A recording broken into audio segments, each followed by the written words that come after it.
మనం కొత్తగా కొన్న కారు షోరూమ్ నుంచి బయటికి రావాలంటే ఖచ్చితంగా ఇన్సూరెన్స్ ఉండాలి.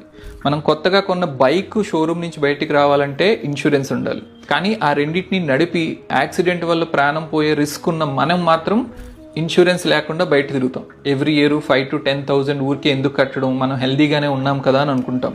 కానీ ఈ రోజుల్లో మనం పీల్చే గాలి, తాగే నీరు, తినే ఫుడ్, వీటి యొక్క క్వాలిటీ ఏది కూడా మన కంట్రోల్లో లేదు. అండ్ అందుకే ఎన్ని కొత్త హాస్పిటల్లో వస్తున్నా సరే ఏ హాస్పిటల్స్ కూడా ఖాళీగా లేదు పేషెంట్స్ లేకుండా. అందుకే మన ఫైనాన్షియల్ స్టేటస్ ఎంత తక్కువ ఉన్నా సరే డైలీ అట్లీస్ట్ 10 to 15 రూపీస్ అయినా సేవ్ చేసి ఒక మంచి హెల్త్ ఇన్సూరెన్స్ తీసుకోండి. అండ్ అఫోర్డబిలిటీ ఉండే వాళ్ళైతే కొంచెం ఎక్కువ ప్రీమియం పే చేసి అట్లీస్ట్ 10 to 20 lakhs వరకు సమ్ ఇన్సూర్డ్ వచ్చేలా చూసుకోండి. పాత రోజుల్లో లాగా ఈ రోజు ఎక్స్పెన్సెస్ లేవు. మన హెల్త్ బాగోక ఎప్పుడన్నా ఐసీయూలో అడ్మిట్ అయ్యి ఒక 3 to 4 days ఉండి డిశ్చార్జ్ అయ్యాము అంటే ఈజీగా 5 lakhs అయిపోతుంది. అందుకే మీ దగ్గర డబ్బులు ఉన్నా లేకపోయినా వేరే అదర్ ఎక్స్పెన్సెస్ అన్ని తగ్గించుకునైనా సరే హెల్త్ ఇన్సూరెన్స్ తీసుకోండి. పెళ్ళి